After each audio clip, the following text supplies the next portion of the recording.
समस्याओं को, अपनी प्रॉब्लम को आज परमेश्वर के चरणों में डाल दिया है, डाल दिया है। अब याद करें, ये समस्या, ये प्रॉब्लम कितने लंबे समय से आपके ऊपर शासन कर रही थी। क्या कर रही थी? कर रही थी कि नहीं कर रही थी? बहुत सारे लोग कहेंगे नहीं नहीं, मेरे पे शासन कैसे करी थी? अरे ये प्रॉब्लम या बीमारी, जब कोई बीमारी शरीर में घुस जाती है, कोई दर्द पीड़ा, कोई इन्फेक्शन, कोई एलर्जी, दवाई खाते हैं, ठीक हो जाती है, लेकिन कई बार दवाई भी काम नहीं करती है। बहुत लंबे समय से लोगों ने कमर के दर्द से परेशान है, रीढ़ की हड्डी में दर्द सालों साल से चलता रहता है, सर का दर्द, सर्वाइकल कई साल से परेशान है, शुगर कई साल से परेशान है, लंबी बीमारियां जो लेकर घूम रहे हैं। आज मैं उनको बोलना चाहता हूं जो लंबी बीमारियां लेकर घूम रहे हैं, ये बीमारी तेरे शरीर में घुसकर तेरे शरीर पर जैसे शासन करते हैं ना, शासन, वो राज्य कर रही है। क्या कर रही है? बीमारी ने तेरे शरीर पर अपना कब्जा किया हुआ है, किया हुआ कि नहीं? और अगर कर्जा तुम्हारे घर से निकलने का नाम नहीं लेता है, अगर कर्जा तुम्हारे जीवन से जाने का नाम नहीं लेता है, तो इसका मतलब कर्जे ने तुम्हारे जीवन पर कब्जा किया हुआ है, अधिकार उसका है। अगर चश्मा आंखों पर लगा है, अगर चश्मा आंखों पर लगा है, बड़े ही मोटे मोटे ग्लास आंखों पर लगे हैं, तो इसका मतलब उस चश्मे ने तेरी आंखों के ऊपर कब्जा किया हुआ है, उस चश्मे ने तेरी आंखों के ऊपर राज्य किया हुआ है। जिसका कब्जा होता है, राज भी उसी का होता है। होता कि नहीं? होता कि नहीं?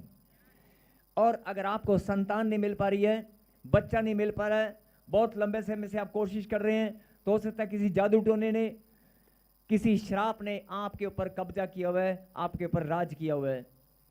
जब इंसान को कुछ समझ में ना आए कि मेरी कोई गलती नहीं है, मैं प्रार्थना भी करता हूं, लेकिन फिर भी मेरी बीमारी जाती क्यों नहीं है, मेरी प्रॉब्लम निकलती क्यों नहीं है?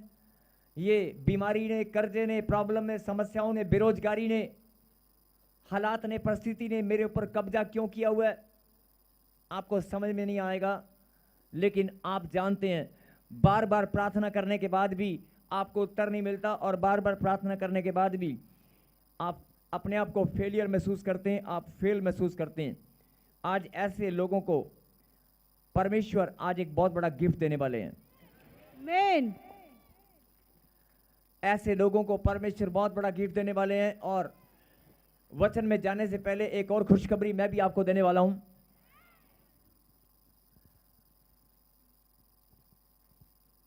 जो लोग लाइव देख रहे हैं हिंदुस्तान के कोने कोने से, देश विदेश की धरती से, प्रॉफेट विजेंद्र सिंह मिनिस्ट्री में आप सबका वेलकम है। और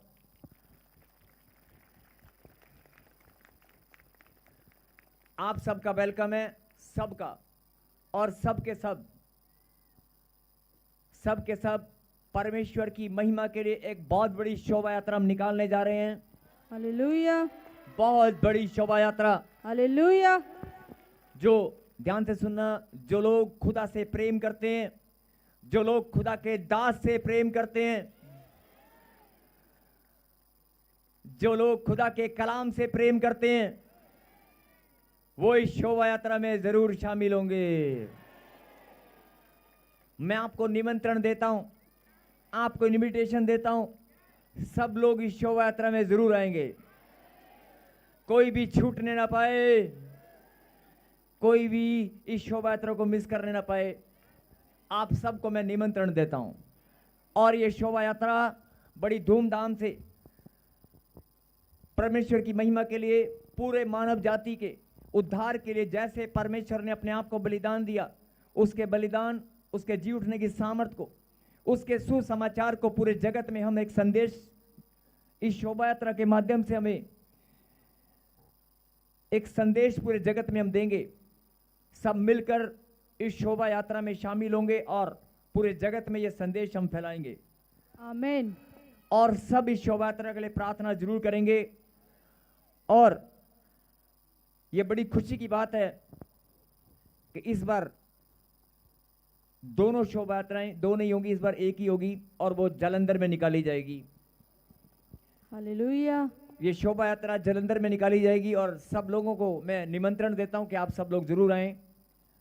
और डेट आपको विद इन 2-3 डेज अभी आपको बता दी जाएगी, सबको मैसेज आ जाएगा 15 तारीख से और 22-23 तारीख के बीच में, या आगे पीछे कोई भी डेट होगी तो आपको मैसेज मिल जाएगा, लेकिन शोभा यात्रा जरूर निकाली जाएगी। Yes, hallelujah. और आप परमेश्वर की शोभा यात्रा में शामिल होकर,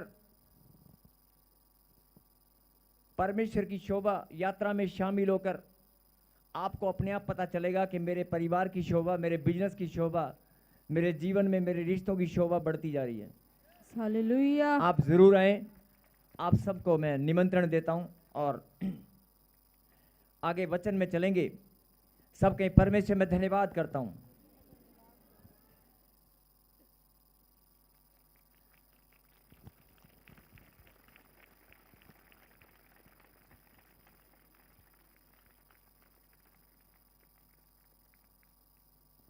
अभी आपने ध्यान से मेरी बात को सुने। अभी आपने बहुत सारी समस्याएं, बहुत सारी प्रॉब्लम, बहुत सारी बीमारियां जो जीवन में आप सहन करते आए हैं, संघर्ष करते आए हैं, उन समस्याओं को, प्रॉब्लम को आपने परमेश्वर के सामने रखा। लेकिन एक चीज और है जो मैं बताना चाहता हूं। समस्या कोई भी हो, मेहनत कितना भी कि आपने किया हो, धन कितना भी कमाया हो, भागदौड़ कितनी भी की हो, लेकिन आपके पास हर एक इंसान जब सुबह काम पर निकलता है तो शाम को आकर वो क्या देखता है? शाम को आकर वो ढूंढता है 2 पल की शांति, कि मैं शांति के साथ अपने परिवार के साथ बैठकर खाना खाऊं या बातचीत करूं। आज हर एक जन के जीवन में शांति किसी ने छीन लिया है। अगर 2 दिन शांति आते, तीसरे दिन फिर कोई प्रॉब्लम आ जाती है। आपकी शांति को किसी ने छीन लिया है। अगर कोई कहे नहीं मैं तो बड़ा धन है मेरे पास, मैं बहुत खुश हूं, आप खुश हैं, लेकिन जब आप अपने बच्चों की तरफ देखते हैं तो आपका मन टूट जाता है। जब आप एक दूसरे को हाथ लगाकर कहीं जागते रहो, जब आप खुश हैं, बड़ा धन है आपके पास, बहुत रोजगार है, बहुत प्रॉपर्टी है, लेकिन जब आप घर में जाते हैं, अपनी वाइफ को, अपने बच्चों को देखते हैं, कोई बीमारी जब दिखाई देती है तो आपका हृदय टूट जाता है, शांति खत्म हो जाती है।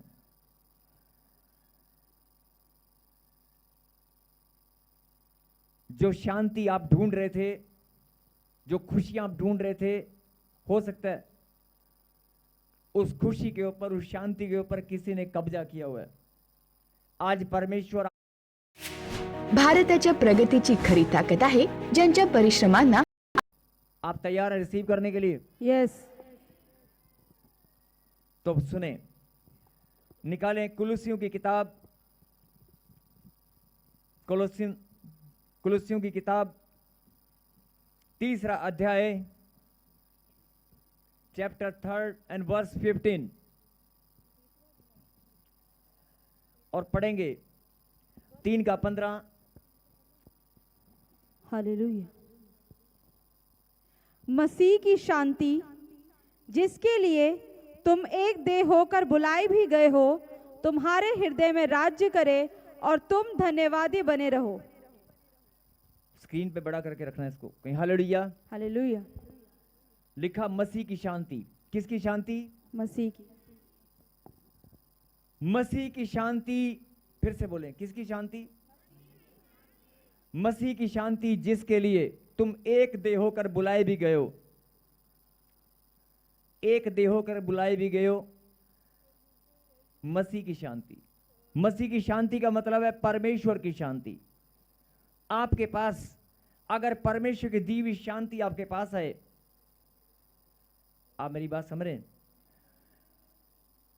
अगर आपके पास परमेश्वर ऐसी शांति दें, इंसान अपनी शांति को ढूंढता है और बहुत सारे लोग काम वाली शांति को ढूंढते हैं।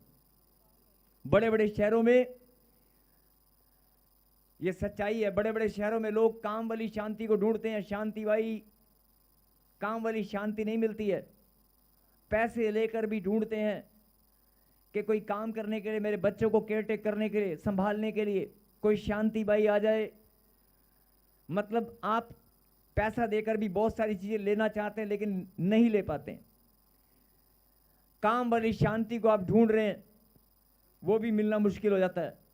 तो आप अपनी शांति, जो आपके जीवन की शांति है, जो आपकी इंसान, आपकी खुद की जो शांति है जिसे आप ढूंढ रहे हैं, आप उसे कहां से पाएंगे? और हर एक जन अपने मन में झांक कर देखो, जीवन भर आप क्या करते आए हैं? मैं थोड़ा पैसा कमा लूं, बस एक दुकान और खोल लूं, बस मेरा बच्चा विदेश चला जाए, बस मेरे बच्चों की शादी हो जाए, उसके बाद फिर तो मेरे जीवन में शांति होगी।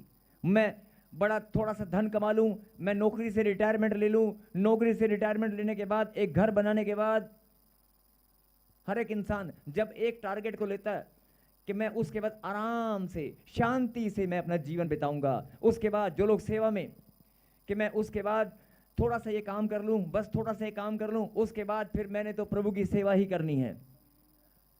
आप मेरी बात समझ रहे हैं? आप मेरे खुदा की बात को समझ रहे हैं? यस। हर एक इंसान जब अपने पांव पर खड़ा होता है, वो सोचता है कि शायद मैं थोड़ा सा धन कमाकर एक गाड़ी ले लूं, बस मैं एक मकान बना लूं, मेरे बच्चों की मैं शादी कर दूं, मेरी बेटियों की मैं शादी करके विदा कर दूं, उसके बाद तो मेरे पास शांति होगी। लेकिन जिस शांति को इंसान बचपन से लेकर, बड़े होने से लेकर बुढ़ापे तक खोजता आया है, उस शांति को बहुत सारे लोग, हाँ जी शांति है आपके पास, आप बताएं है कि नहीं? शांति नहीं है। अगर आती है तो चली जाती है, आती है तो चली जाती है। बोला हालेलुया। हो सकता है आपके पास शांति हो, जिनके पास शांति हो वो सबसे ज्यादा धनी भी है, जिनके पास शांति है वो सबसे ज्यादा धनी भी है। बोला हालेलुया।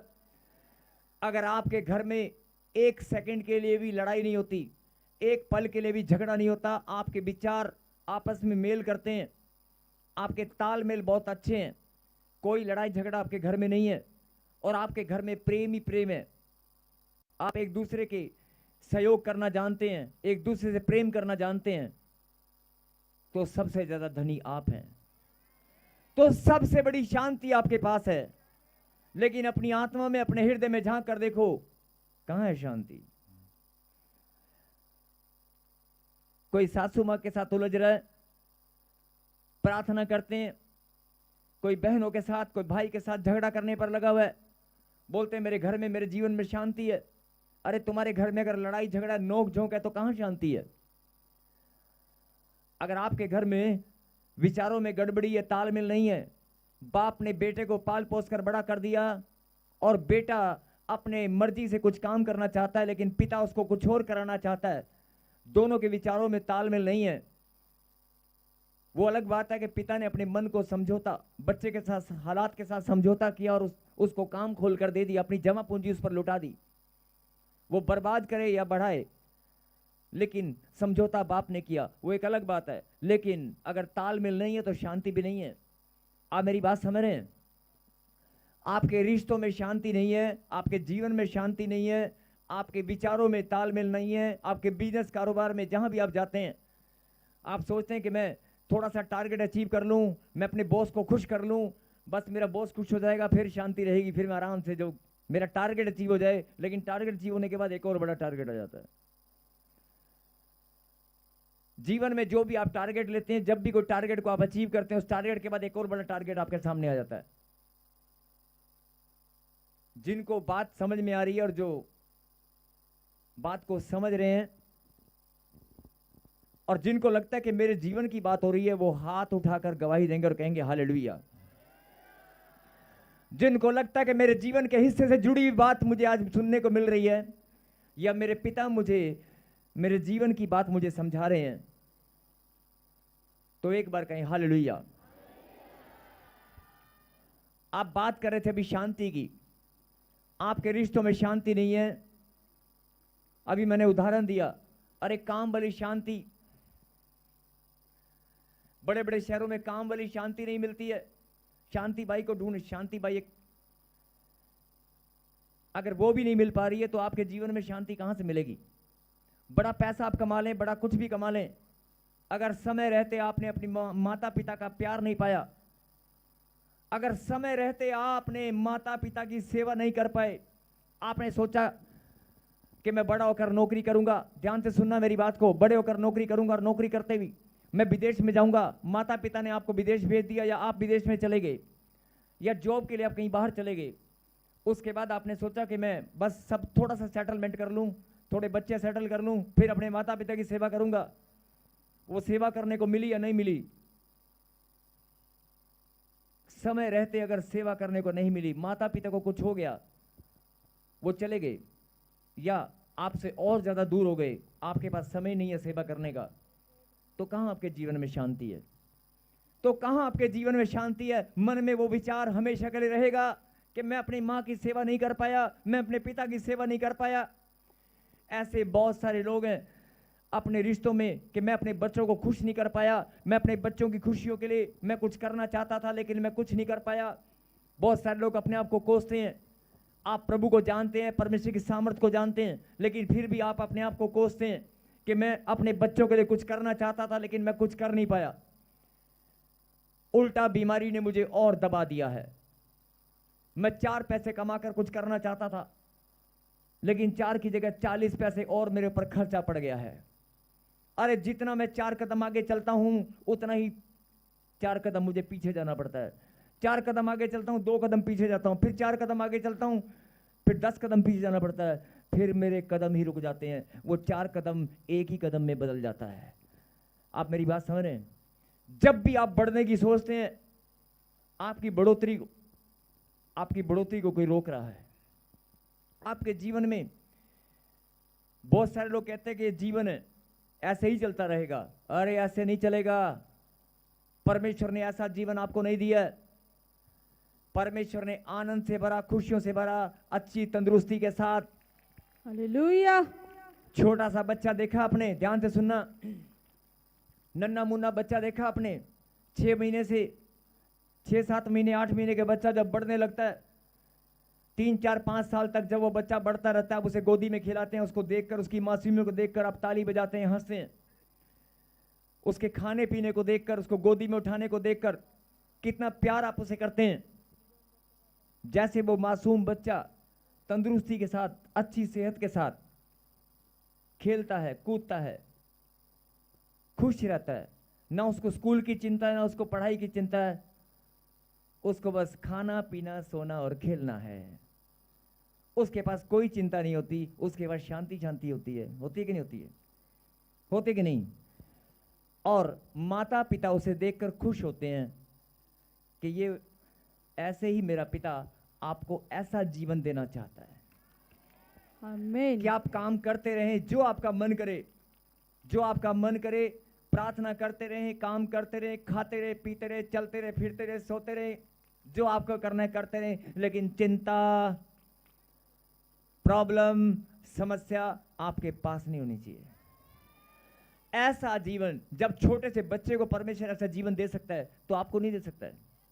आप वही छोटे बच्चे हैं जो छोटे थे और बड़े हो गए हैं। आप वही छोटे बच्चे हैं जो छोटे थे और बड़े हो गए हैं। जब छोटे थे तो आपको कोई चिंता नहीं थी। अरे 10 साल तक, 8 साल तक, 9 साल तक आपको कोई चिंता नहीं थी। अब चिंता ही चिंता है। अब आपके पास शांति नहीं है। आप अपनी शांति को खोज रहे हैं और शांति को खोजते खोजते आप जीवन भर 15-20 साल से लेकर जब से आपने होश संभाला है कि मैं बस एक वीज़ा लगा लूं, बस एक दुकान खोल लूं, बस मैं ये काम कर लूं, साथ में ये काम एक और कर लूं, ये कर लूं, वो कर लूं, फिर मैं अपने बच्चों के लिए ऐसा करूंगा, वैसा करूंगा, बस छोटा सा मैं एक काम और कर लूं, बस मेरी मम्मी ठीक हो जाए, बस मेरे पापा ठीक हो जाएं, बस मैं ये कर। सारा जीवन आप लोग ऐसे ही चलते रहते हैं।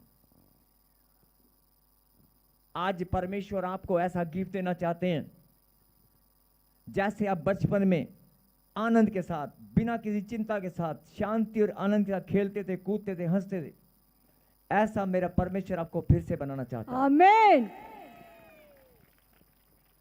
ऐसा मेरा परमेश्वर आपको फिर से बनाना चाहता है। अभी आपने थोड़ी देर पहले कहा था जिनका भरोसा परमेश्वर पर है। मैंने कहा मेरा परमेश्वर आपको ऐसा बनाना चाहता है। क्या आपका भरोसा है परमेश्वर पर? यस। क्या आपको लगता है कि आप ऐसे बन जाएंगे? तो सुनो, फिर निकालो परमेश्वर के कलाम से कोलोसियों की किताब 3:15। हालेलुया। मसीह की शांति, मेरे पीछे बोलो, मसीह की शांति जो परमेश्वर की शांति है। बोलो हालेलुया। और सुने ध्यान से, मसीह की शांति जो परमेश्वर की शांति है, परमेश्वर आपको अपनी शांति देना चाहता है।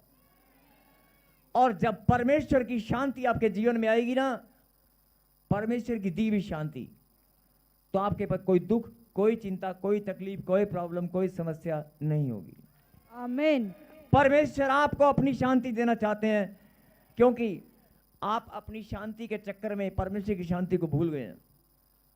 आप अपनी शांति को ही समझते हैं शायद यही सब कुछ है, लेकिन उससे भी बड़ी शांति जो परमेश्वर की शांति है वो आपको देना चाहते हैं, जिसमें आनंद ही आनंद है, जिसमें अच्छी सेहत है, जिसमें मान सम्मान, धन दौलत सब कुछ है।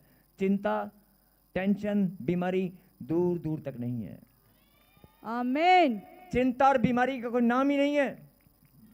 आप ढूंढने भी लगेंगे तो नजर नहीं आएगी। ऐसा जीवन परमेश्वर आपको देना चाहते हैं। आमीन। और लिखा है, जिसके लिए, मेरे पीछे बोलो, जिसके लिए तुम एक देह होकर बुलाए भी गए हो। एक देह का मतलब है जिसके लिए, किसके लिए? वो शांति जो परमेश्वर तुम्हें देना चाहता है, वो शांति जो परमेश्वर देना चाहते हैं, उसके लिए तुम एक देह होकर। आप सब लोग शरीर से यहां पर इकट्ठा हैं। अगर आपका मन एक हो जाए और परमेश्वर की संगति में आप, प्रभु ने कहा कलीसिया मेरी देह और अंग है, अगर आप कलीसिया बन के बैठोगे तो एक देह होगे कि नहीं? आत्मा में जब हम एक हो जाएंगे तो लिखा, तुम्हें एक देह होकर बुलाए भी गए हो। लाखों की भीड़ में से परमेश्वर ने आपको चुन चुन कर इकट्ठा किया। लिखा, तुम एक देह होकर, फिर से कहें, एक देह होकर मतलब एक शरीर बनकर।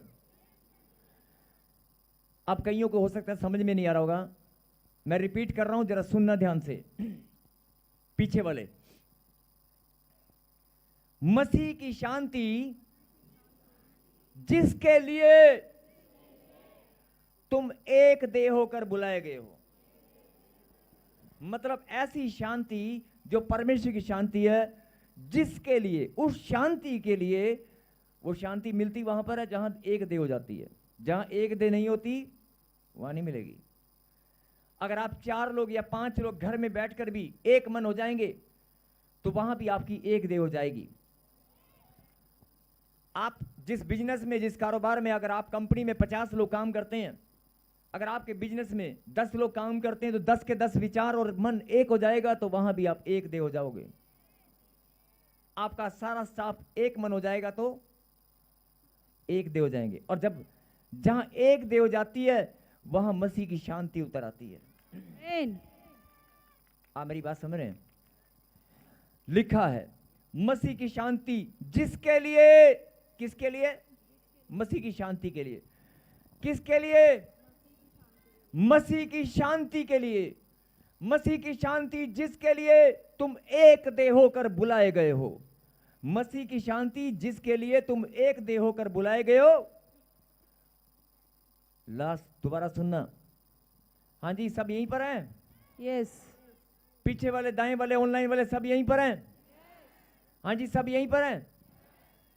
मसीह की शांति जिसके लिए तुम एक देह होकर बुलाए भी गए हो, तुम्हारे हृदय में राज्य करे। हालेलुया। तुम्हारे हृदय में राज्य करे। अभी आप कहेंगे ये राज्य कैसे करेंगे? अभी थोड़ी देर पहले आप बोल रहे थे मुझे बीमारी ने घेर रखा है, कर्जे ने घेर रखा है। अभी कर्जे ने आपके ऊपर राज किया हुआ था कि नहीं? परमेश्वर क्या चाहते हैं कि जो कर्जा, जो बीमारी, जो टेंशन, जो प्रॉब्लम, जो समस्या आपके शरीर में, आपके मन में, आपके जीवन में 10 साल से 5 साल से अगर कोई बहन को बच्चा नहीं है तो बांझपन का श्राप उसका पीछा कर रहा है, तो वो बांझपन के श्राप ने उसके शरीर पर कब्जा किया हुआ है। बांझपन का श्राप उसके ऊपर राज कर रहा है। उसके हृदय में राज किसका चल रहा है?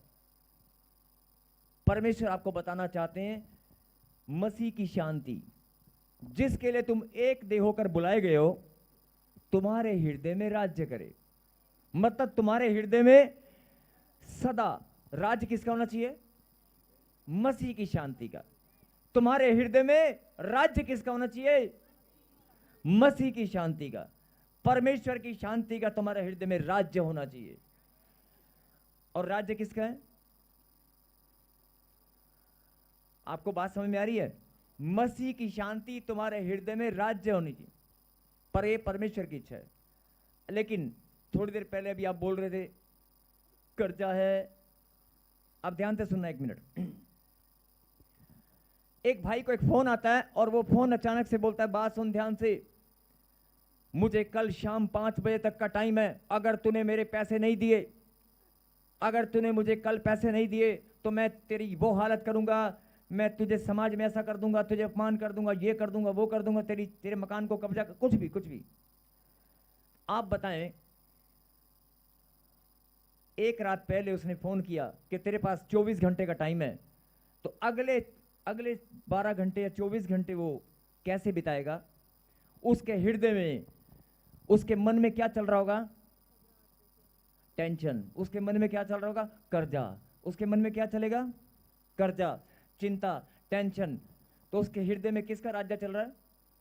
चिंता का, टेंशन का, कर्जे का। यही बात परमेश्वर तुम्हें समझाना चाहते हैं। जब कोई बीमारी सामने आती है तो बीमारी मन में बार बार ख्याल, अगर डॉक्टर बोल दे तेरी माँ, तेरा भाई कैंसर, तो मन में क्या चलेगा? Cancer, cancer, cancer. अगर किसी को पता चल जाए तुझे HIV है, तो उसके दिलो दिमाग में, उसके सोच विचार में, उसके दिमाग में, उसके हृदय में क्या चलेगा? HIV, HIV, मैं मरने वाला हूँ, ओह मेरी शादी नहीं हो सकती, ओह मेरा बच्चा तो कहाँ से होगा, शादी नहीं होगी, मैं तो गया, मैं तो लुढ़क गया, खत्म। उसके हृदय में राज किसका बनेगा? HIV ने उसके हृदय में राज्य करना शुरू कर दिया। बीमारी ने, कर्जे ने अपना राज्य बना लिया है। अरे यही तो परमेश्वर समझाना चाहते हैं, तुम्हारे हृदय में बीमारी नहीं, कर्जा नहीं, टेंशन नहीं, मेरी दी हुई शांति राज्य करे। आमीन। मेरी दी हुई शांति राज्य करे। बोलो आमीन। आमीन। मसीह की शांति तुम्हारे हृदय में राज्य करे। बोलो आमीन। और आगे क्या लिखा है? और तुम, मेरी शांति तुम्हारे हृदय में राज्य करे और तुम क्या करोगे मालूम है? तुम धन्यवादी बने रहो। बस तुम्हें और कुछ नहीं करना है, तुम्हें और कुछ नहीं करना है, केवल धन्यवाद करना है। बोलो आमीन। आमीन। केवल क्या करना है? अब इतना बड़ा गिफ्ट परमेश्वर ने आपको दिया है। 2 मिनट सुनो सुनो सुनो। अभी थोड़ी देर पहले याद करो, सिर्फ 5 मिनट की बात हो रहा है, ध्यान से सुने। अभी थोड़ी देर पहले आपने कहा धन्य वे लोग जिनका भरोसा परमेश्वर पर है। क्या आमीन? और आपने प्रार्थना में घोषणा किया था अभी कि मैं अपनी सोच विचार को, अपने दिलो दिमाग में जो भी टेंशन है, घर में, जीवन में, बिजनेस में, कारोबार में, जो बीमारी है, गांठ, गिल्टियां, पथरियां, रसोड़ियां, जो चिंता, खून में इन्फेक्शन, जो भी मेरी लड़ाई झगड़ा नशा, जो भी मेरे घर में जीवन में है, आज मैं उसे परमेश्वर के चरणों में डाल देता हूं। आमीन। यानी आपका मन खाली हो गया? खाली हो गया कि नहीं हो गया? आपका मन खाली हो गया कि नहीं? आपका हृदय जो भरा पड़ा था वो परमेश्वर के हृदय में आपने डाल दिया। डाल दिया कि नहीं? उसके बाद परमेश्वर ने आपको क्या दिया? एक बड़ा सुंदर गिफ्ट दिया। हालेलुया। मेरी शांति तुम्हारे हृदय में, कर्जा नहीं, चिंता नहीं, बीमारी नहीं, मेरी दी हुई शांति तुम्हारे हृदय में राज्य करे। तुम्हारे हृदय के ऊपर, तुम्हारे दिलों के ऊपर मेरी दी हुई शांति का राज्य होना चाहिए। जिनको ये बात समझ में आ गई है ना, जो रिसीव कर रहे हैं, उनके जीवन में ये आमीन। शांति सदा के लिए बनी रहेगी। आमीन। और आपको क्या करना है मालूम है? केवल धन्यवादी बने रहो, केवल धन्यवादी बने रहो। अरे इतना तो कर सकते हो। मेरी दी हुई शांति, मेरे पीछे बोलो, मसीह की शांति, मसीह की शांति हमारे हृदय में। एक दूसरे को हाथ पकड़ के बोलो, तुम्हारे हृदय में, बोलो मेरे हृदय में राज्य करे मसीह की शांति, मेरे हृदय में राज्य करे। और तुम सिर्फ धन्यवादी बने रहो और कुछ नहीं। जिनको ये बात समझ में आ गई है ना,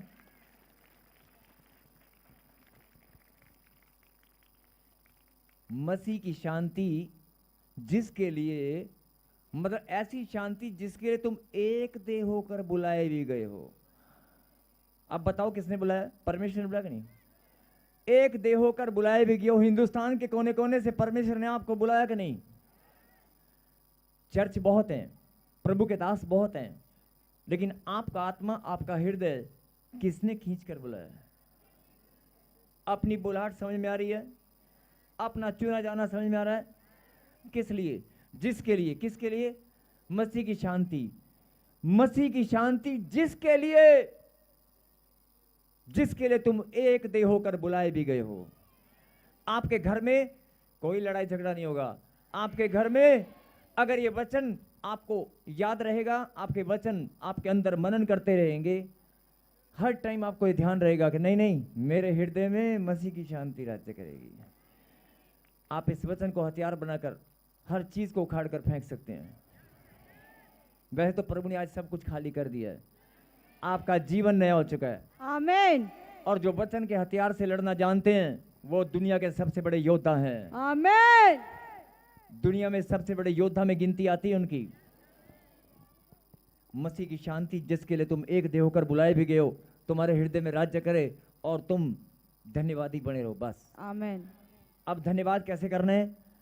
जिनको ये वचन ग्रहण कर लिया है, घर जाकर केवल एक उपवास, आधे दिन का करो, 2 घंटे का करो, पूरे दिन का करो, लेकिन पूरे परिवार के साथ, आनंद के साथ, शांति के साथ, प्रेम के साथ, मुस्कुराते हुए, वचन को पढ़ते हुए, एक दूसरे के साथ हाथ मिलाते हुए, एक दूसरे का खाना खाते हुए, समझ मेरी बात, एक दूसरे के साथ उपवास खोलते हुए, ऐसा उपवास जिसमें धन्यवाद परमेश्वर को नजर आए कि वाकई इस परिवार ने सच्चे मन से मुझे धन्यवाद किया है। तुम केवल धन्यवादी बने रहो, परमेश्वर को कुछ नहीं चाहिए और तुम केवल धन्यवादी बने रहो। क्या तुम इतना कर सकते हो? तो मसीह की शांति तुम्हारे हृदय में राज्य करेगी। आमीन। जो अपनी शांति को रिसीव कर रहे हैं वो ताली बजाकर धन्यवाद कर रहे हैं।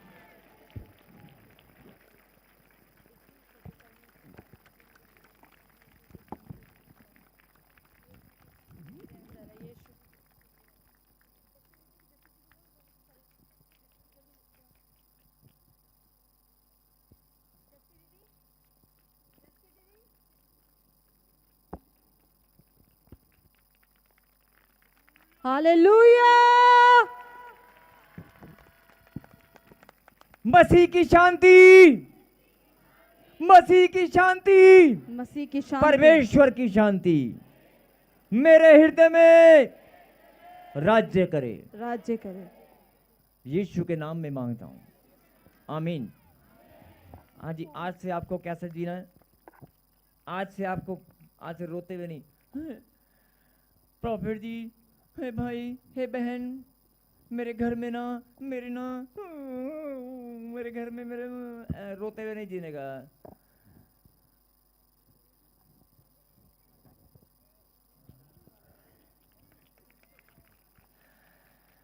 अरे आप मसीह की शांति आज लेकर जाओ, जो दुनिया का सबसे बड़ा तोहफा है। ऐसा गिफ्ट कोई ना दे सकता है, ना कहीं से मिल सकता है, केवल परमेश्वर ही है जो तुम्हें अपनी शांति दे सकते हैं। मसीह की शांति किसके हृदय में राज्य करेगी? मेरे हृदय में। यस, जब आप ऐसे बोलोगे ना, शैतान डर के भाग जाएगा। बीमारियां भाग जाएंगी, कर्जा भाग जाएगा, उसको पता चल जाएगा अरे किसी योद्धा ने मैदान जीत लिया है, किसी योद्धा ने जंग जीत ली है, अब राज्य किसी और का होगा, मेरा नहीं। वो अपने आप भाग जाएगा। नहीं, जो हारा हुआ है वो भागेगा। जिनको बात समझ आ गई तालीब जाकर धन्यवाद करें। जो आग से जवाब दी वो मेरा यहोवा है, जो आग से जवाब। देखना चाहते हो वो मैदान छोड़कर तो छुप कर बैठा हुआ है। आई command in the mighty name of Jesus Christ, बाहर आजा, मुख खोल, चिल्ला और दौड़ते हुए आजा यीशु मसीह नासरी के नाम में। मानव जाति के उद्धार के लिए यीशु मसीह ने अपना बलिदान देकर हम सब का उद्धार किया है। हम उद्धार पाए हुए उसके बच्चे हैं। मसीह ने हमें शांति दी है। शैतान तो हमारी शांति को छीन नहीं सकता, तू हमारी शांति को छीन नहीं सकता, तुम्हारे आनंद को छीनने नहीं पाएगा। हमारे शरीर पर तेरा कब्जा नहीं होगा। बीमारियों बाहर आ जाओ, जादू टोना, कलेश करने वाली, लड़ाई झगड़ा करने वाली, सुसाइड कराने वाली, अपनी लड़ाई झगड़ा करके इनको नाश करने वाली, पूरे परिवार को नाश करने वाली, गांठ, गिल्टियां, पथरियां, रसोलियां, खून में इन्फेक्शन,